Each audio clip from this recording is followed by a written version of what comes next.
Hello বন্ধুরা, আসসালামু আলাইকুম। সবাইকে ঈদ মুবারক। সবাই কেমন আছেন? আলহামদুলিল্লাহ আমরা ভালোই আছি। সবাই কেমন আছেন অবশ্যই কমেন্টে জানাবেন। আর সবার ঈদ কেমন কাটলো, কিভাবে কাটলো অবশ্যই জানাবেন। তো চলে এসেছি এখন আমরা গ্রামের বাসায়। এই তো আমার মেয়ে শুরু করেছে মেহেদি দিতে। ঈদের আগের দিন এটা তো দিতে হয়। এই তো আমি এক হাতে পরে নিয়েছি মেহেদি আমার জায়ের কাছ থেকে, কেননা মেহেদি পরলে পরের দিনে ওই গরুর মাংস কাটা থেকে শুরু করে সব রকমের কাজ করতে হাতের মেহেদি শেষ। এই জন্য এক হাত রেখেছি, যখন ঘুরতে যাব তখন দিয়ে ঘুরতে যাব। এই তো আমার মেয়ে বাজি নিয়েছে, বাজি ফুটানো শুরু করেছে। এই তারাবাজি ছাড়া কোনো বাজি পারে না, কিন্তু ওকে নিতেই হবে সব রকমের বাজি। আর বাচ্চারা এইসব আনন্দ না করলে ঈদই মনে হয় না।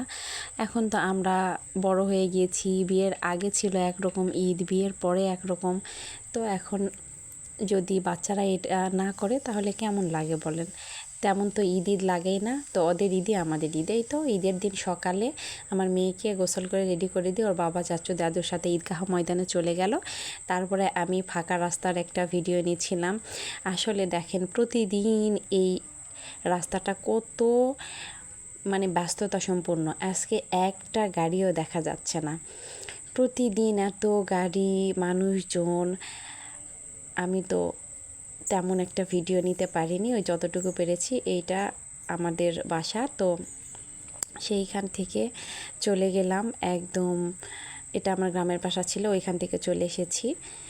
তো এইখানে মাংস কাটাকুটি চলতেছে, ওই যে আপনাদের ভাইয়া কাটছে, আমরা সবাই মিলে বসে কাটতেছি। এটার মধ্যে যে কত আনন্দ আছে কি বলবো। আমার মাংস কাটতে ভালোই লাগে। তো সবাই মিলে কত হাসাহাসি করছি আর মাংস কাটছি। আর আমার মেয়েটা, আমার পুচকু ক্যামেরাম্যান, এইসব ভিডিও নিয়েছে, কখন কোথায় যে নিচ্ছে। এটা আমার চাচা শ্বশুর।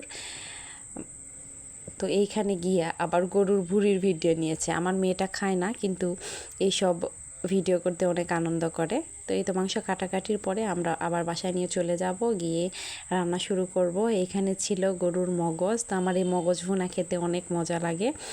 নিহারি ছিল গরুর। আসলে সব কিছুই রান্না করব, টাটকা টাটকা খেতে অনেক মজা লাগে। তো আমি আবার কিছু নিয়েও যাব বাসায় খাওয়ার জন্য। নিহারি দিয়ে তন্দুরের রুটি দিয়ে খেতে অনেক মজা লাগে। এই তো আমি মাংস উঠিয়ে দিয়েছি।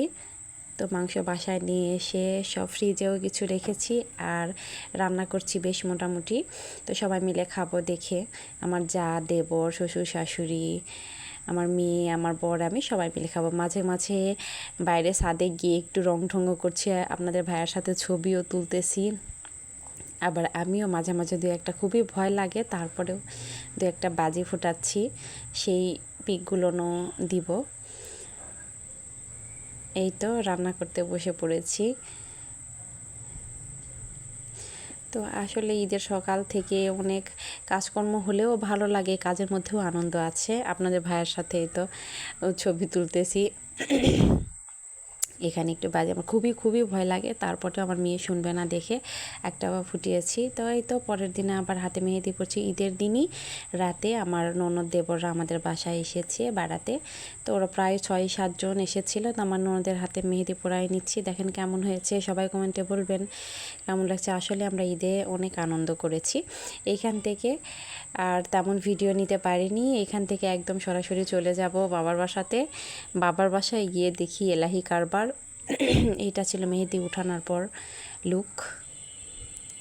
এই তো চলে এসেছি বাবার বাসায়। বাবার বাসায় এসে দেখি বাবা জামাইদের ঈদের দাওয়াতের সাথে সাথে গ্রীষ্মকালীন খাবারও একবারে খাইয়ে দিচ্ছে।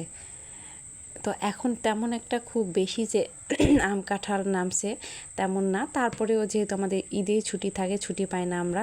এখানে 2 রকমের দই ছিল। ওই দই ছিল পাতলা, ঘোলের দই, আরেকটা ছিল শুকনা দই। মিষ্টি ছিল কাঁঠাল, আম, তরমুজ। মুড়ি নিয়ে এসেছে, কেননা জামাইদের এখানে দই চিড়া খাওয়ানো হয়। তো আমাদেরগুলো চিড়া খায় না, দই মুড়ি খাওয়া। আমার বর তো কিছুই খায় না দুধের।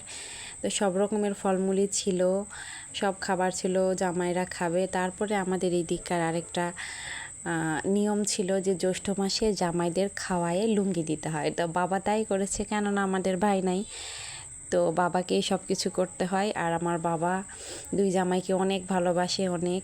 তো আমাদের বাবা ওদের খাইয়ে দুজনের জন্য 2টা লুঙ্গিও এনেছে। শুধু এবছর না, প্রত্যেক বছরই বাবা এটা করে। ওদের খাওয়ায়, লুঙ্গি দেয়, গেঞ্জি দেয়। আর আরও 7 আপ ছিল অনেকগুলো, তো ওই কেসটা আমি বের করতে পারিনি ফ্রিজ থেকে, যে কয়টা পেরেছি নিয়েছি। তো এখানে আমার এই ঘোলের দইটা খুবই খুবই পছন্দের, আমার বোনেরও, এই জন্য বাবা এটা নিয়ে এসেছে। এখানে লুঙ্গিগুলো এখনও অ্যাড করে নেয়, মা আবার বলতেছে যে লুঙ্গি তোমরা নিবা না, লুঙ্গি নিয়ে এসেছে। এই তো লুঙ্গি নিয়ে এসেছে 2 জামাইয়ের জন্য, 2টা, মানে বাসায় পরার জন্য। তো প্রত্যেক বছরই তো বাবা দেয় এইরকম। তো আমরা অনেক খুশি, ভাই না থাকলেও যে বাবা আমাদের নিয়ে এত মজা করে, এতে আমরা অনেক খুশি। বাবার বাসায় গিয়ে আমরা অনেক মজা করেছি এবার। তো এইটা ছিল বাবার বাসার খাওয়া। পরের দিন বড় আব্বু আবার দাওয়াত করেছি, আমি আমার বোন সবাই মিলে গিয়ে আবার ওদের বাসায় খেয়ে এসেছি। আর লিচু তো আমার মেয়ের যা পছন্দ, এত লিচু খেতে পছন্দ করে। তো এইখান থেকে এখন চলে যাব আমার বড় বাবার বাসায়। তো ওইখানে গিয়ে আমার চাচাতো বোন আছে, আমাদের পেলে অনেক আনন্দিত হয়, আর ফোন দিয়ে বলে আপু কবে আসবা তোমরা। তো আমরা ঈদে গেলেও তেমন থাকি নাই। তো পরের দিন চলে এসেছি দাওয়াত খেতে, আমার মেয়েটা ঢুকে পড়লো বাসায়।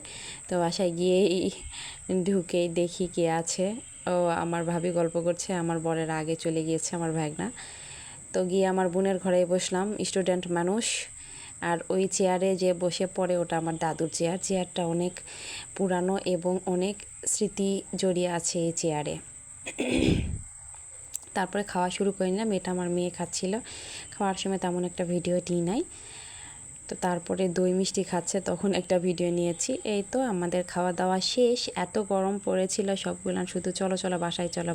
এই তো আমাদের এখানে এখন চলে আসলাম, ওরা নানিমণিকে ডাকতেছে, নানিমণি দরজা খুলে দিল, এই ঢুকে পড়লাম। এখন পরের দিন আবার নওগাঁ মডেল টাউনে গিয়ে আমার মেয়ের রং ঢং করছে, মানে মডেল টাউনের পাশেই বাসা। তো আমাদের সবাই এখানে ঘুরতে যায়, আমাদের তো আর ঘুরতে যেতে হয় না, প্রতিদিন বিকেলে গিয়ে বসে থাকি।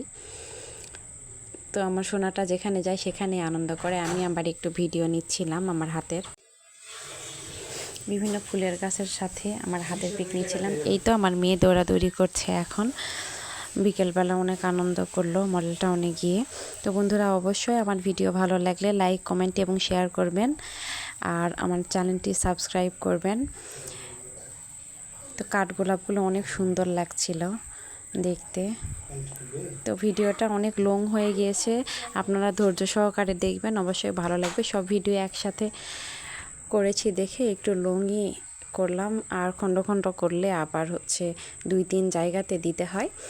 তো শুধু আমরা ঈদ করি না, ঈদে গিয়েই তো আমার বাবার কাছে আম পাড়া শুরু করে দিয়েছে 2 জামাই। তো আমারটা তো একটু এক ব্যাগ পেরেই নেমে চলে এসেছে, আর আমার দুলা ভাই অনেকগুলো আম পেড়েছে।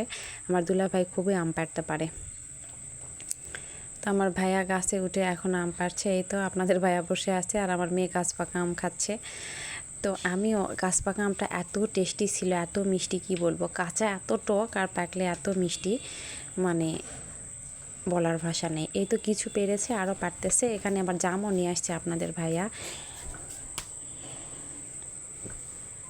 তো এখানে এক বস্তা প্যাকেট করেছি, আরও নিয়ে যাচ্ছি। তো বাসায় নিয়ে এসেছি। সবাই ভালো থাকুন, সুস্থ থাকুন, আল্লাহ হাফেজ।